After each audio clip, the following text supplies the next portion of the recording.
పేరు Pola Sivaprasad, RPF royal people front నియోజకవర్గ అధ్యక్షుడిని, అదేవిధంగా జనసేన పార్టీ కొచ్చెర మండల అధ్యక్షుడిని.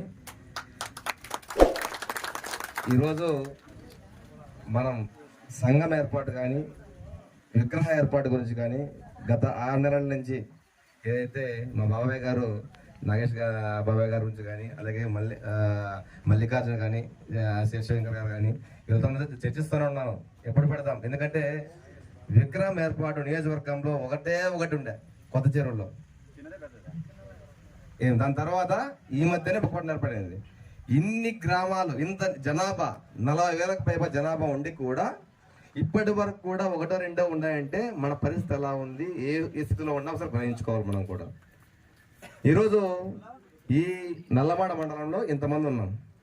ఇంతమందిలో యువత ఎంతమంది వచ్చారు ఒకసారి చూడండి. మీ పక్కన చూసుకోండి. ఎంచితే 10 మంది కూడా దాట్లే, ఎంచితే కింద. ఈరోజు మీకు ఏదైనా గొడవ వచ్చినా, ఏదైనా సమస్య కావాలన్నా, ఏదైనా పోరాటం చేయాలన్నా మీరు పోరాటం చేయలేదు. ఎందుకంటే మీకు ఆల్రెడీ వయసు అయిపోయింది, మీకు అనుభవం ఉంది, సపోర్ట్ ఇవ్వగలరు అంతే. కానీ ముందరకు పోయేది ఎవరు, ఏదైనా చేయాల్సింది ఎవరు? యువత చేయాల. ఇప్పుడు మల్లికార్జున కానీ శివశంకర్ కానీ ఉండి మొత్తం అన్ని చేస్తున్నారు. అదే పెద్దలు చేసే కయ్యలు అన్నీ వాళ్ళు సపోర్ట్ ఇస్తారు. మన శ్రీనివాస్ గారు ఉన్నారు ఓడిసీలో, బలంగా తీసుకెళ్తున్నాడు. అతను పార్టీ తరపున కానీ కులం తరపున కానీ ఏదైనా సరే గట్టిగా తీసుకెళ్తున్నాడు. యువశక్తి అనేది ఎంత ఎక్కువ ఉంటే అంత గట్టిగా మనం బయటికి పోగలం. మన విష్ణు ఉన్నాడు ఈ మండలంలో, పార్టీ తరపు నుంచి చాలా పోరాడాడు. యువత అంత గట్టిగా ముందుకు పోగలదు. కానీ మనల్ని ఏం చేస్తున్నారంటే కానీ అంతసేపు పెద్దలే ఉండాలా, పిల్లలు బయట రాకూడదు, ఇంట్లో నుంచి బయట రాకూడదు, మనల్ని దాబెట్టుకోవాలా. చదువుకోండి అయ్యా, డిగ్రీ చదువుకోండి, బీటెక్ చదువుకోండి, పోండి బెంగళూరు పోండి, హైదరాబాద్ పోండి, అక్కడ చదువుకోండి, ఆడే జాబులు చేయండి, తినేంటి పడుకోండి, ఇదే ఉంది. కానీ ఇతర కులాలు ఏం చేస్తున్నాయి ఒకసారి ఆలోచించండి. వాళ్ళ పిల్లలని నాయకులుగా తీర్చిదిద్దుతున్నారు. తెలుసా మీకు? చిన్న పిల్లప్పటి నుంచి వాళ్ళకి నూరి పోస్తున్నారు. నాయకుడిగా ఎలా ఉండాలా, 10 మందిని ఎంటసులు ఎలా తిరగల్లా, నువ్వు వాళ్ళందరికీ ఆసరాగా ఎలా పెట్టుకోవాలా, నాయకుడిగా ఎలా ఎదగల్లా, యువ నాయకుడిగా ఎలా ఉండాలా, అన్ని కులాలకి నువ్వెలా ఉండగలవు, పెద్దగా నీ చుట్టుపక్కల పెట్టుకోలేవు అని నేర్పిస్తున్నారు. మనల్ని అది ఎవరు చేయడం. అంతా మనం చదువుకొని మనకేదో కడుపుకి కావాల్సినంత తెచ్చుకోవాలా, తినాలా, పడుకోవాలా, ఇది మాత్రం ఉంది. పెద్దలు మారండి, పిల్లలని ముందర పెట్టండి, ప్రోత్సహించండి. వాళ్ళు ఎప్పుడైతే మనం నష్టపోదామంటే, ఇప్పుడు రాయలవారు కానీ ఆయన సుమారు కొన్ని 100 సంవత్సరాలు పరిపాలించారు. ఎందుకు పరిపాలించారు? తన పిల్లల దగ్గర నుంచి మొత్తం అందరికి కూడా ఆ పౌరుషం కానీ అవన్నీ ఉండి తీసుకెళ్లారు. కానీ ఇప్పుడున్న వాళ్ళలో అది మన యువశక్తికి ఇవ్వటంలే. మన వయసు అయిపోయినాక నెక్స్ట్ ఎవరు? ఇప్పుడున్న రాజకీయ నాయకులు అన్ని పార్టీల్లోనూ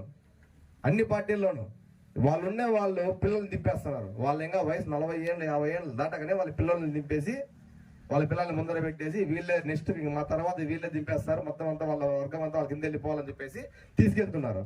మన వాళ్ళు ఏం చేస్తున్నారు? ఎంతమంది నాయకులు ఉన్నారు? రావటంలే. మన దగ్గర నుంచి నాయకత్వం లేదు. ఇక్కడ ఈ మండలంలో మన వాళ్ళు ఎవరైనా పోటీ చేసి సర్పంచ్లకు కానీ, ఎంపీటీసీకి కానీ, జెడ్పీటీసీకి కానీ గెలిచిన వాళ్ళు ఎవరైనా ఉన్నారా? ఏమే ముగ్గురున్నారు.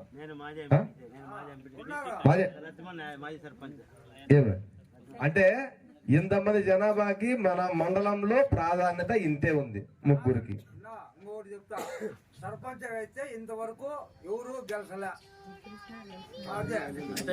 అంటే నేను చెప్పేది ఏమంటే కదా, మన ప్రాధాన్యత అనేది ఏ పార్టీలో అయినా కానీ, ఇప్పుడు నేను చెప్పేది ఒకటే, ఒక వ్యక్తి ఏ పార్టీలో ఉన్నా, ఇప్పుడు ఎక్కడో కడప జిల్లాలో ఉండే వ్యక్తి ఈ నియోజకవర్గం వచ్చి తను ఇక్కడ పని చేయించగలడు. తన మాటకుండే విలువ ఏ పార్టీలో ఉండండి, ఏ పార్టీ వచ్చినా మన కులానికి పని చేయాల. కులం ఏ పార్టీ కిందికి పోకూడదు, గుర్తుపెట్టుకోండి. కులం అనేది ఏ పార్టీ పంచి కిందికి పోకూడదు. ఎప్పుడు పోతుందో మిగతా పార్టీల్లో ఉండే వాళ్ళు వ్యతిరేకమవుతారు, కులం పని చేయలేడా. కులం ఎప్పుడే కానీ ఇండివిజువల్ గానే ఉండాల. ఏ పార్టీ వచ్చినా కూడా ఆ పార్టీ వీళ్ళకి సపోర్ట్ చేయాల. అలా ఉంటేనే కులం అనేది ఎన్నేళ్ళైనా అలాగే ఉంటుంది. ఇది ఎప్పుడైతే మర్చిపోయి కుల సంఘంలో ఉండే వాళ్ళంతా పోయేసి ఒక పార్టీకి సపోర్ట్ చేశారో ఆడికి అయిపోయా. మిగతా మళ్ళీ ఇంకో పార్టీ వచ్చినప్పుడు మళ్ళీ సపోర్ట్ చేయరు. అంటే ఈ 5 ఏళ్ళలో ఉంటామా, నెక్స్ట్ 5 ఏళ్ళు మళ్ళీ ఆ పార్టీ ఉంటుందని నమ్మకం లేదు. ఏ పార్టీ ఉండదు, శాశ్వతం కాదు, పార్టీలు అవి శాశ్వతం కాదు. 5 ఏళ్ళు ఉండవు, నెక్స్ట్ 5 ఏళ్ళు మారిపోతాయి. కాబట్టి కుల సంఘంలో ఉన్న వాళ్ళు ఖచ్చితంగా అంటే పార్టీలకు అతీతంగానే ఉండండి. జనసేన పార్టీ అయినా కానీ నేను చెప్పేది, మీరు ఇండివిజువల్గా ఉండండి. ఏ పార్టీ వచ్చినా కూడా వాళ్ళకి సపోర్ట్ చేయాల. ఆ ధైర్యం, ఆ గట్టిగా అడిగే సత్తా ఈ కులంలో ఉండే నాయకులకి, కుల సంఘంలో ఉండే నాయకులకు ఉండాల. అప్పుడే ఏమైనా సాధించుకోగలం. ఈ మండలంలో ఎంతమందికి ఇళ్ల పట్టాలు ఇచ్చారు?